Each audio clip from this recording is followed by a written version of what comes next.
சர்க்குருவே சரணம், சர்க்குருவே போற்றி, சர்க்குருவே துணை. அனைவருக்கும் வணக்கம். அடியேன் திருப்பூர் ஞானசபையில் இருந்து சூர்யாசீடன்.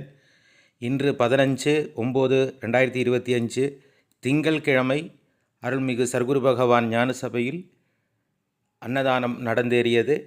பசியோடு வந்த அனைவரும் பசியாறி செல்வதற்கு இறைவன் கருணை காட்டினான். அதற்காக நிதியாகவும் பொருளாகவும் உதவி செய்த அனைவருக்கும் நன்றிகளை தெரிவித்துக் கொள்கிறோம்.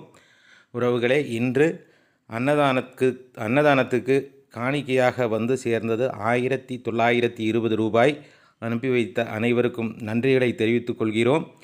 கொடுக்க முடியாதவர்கள், எங்களால் வசதி இல்லை என்று நினைப்பவர்கள் இந்த காணொளிகளை உங்கள் குழுக்களிலும் நண்பர்களுக்கும் பகிருங்கள்.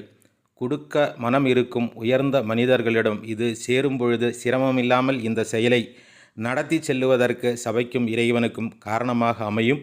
பிறருக்கு கொடுப்பவர்கள் உயர்ந்தவர்கள், கொடுக்க மனமில்லாதவர்கள் தாழ்ந்தவர்கள். நல்ல உள்ளங்களிடம் காணொளியை கொண்டு போய் சேருங்கள். எப்போதும் எல்லோரும் இந்த காணொளி பார்க்கிறவர்கள் கொடுக்க மனம் இருப்பவர்களாக நல்ல மகிழ்ச்சியோடு வாழ வேண்டும் என்று சபையில் பிரார்த்தனை செய்துதான் இந்த காணொளிகளை வெளியிடுவது. இதன் நோக்கம் ஏழை எளிய மக்களின் பசியாற வேண்டும். உங்களால் முடிந்த உதவிகளை செய்யுங்கள். நன்றி. நற்பவி.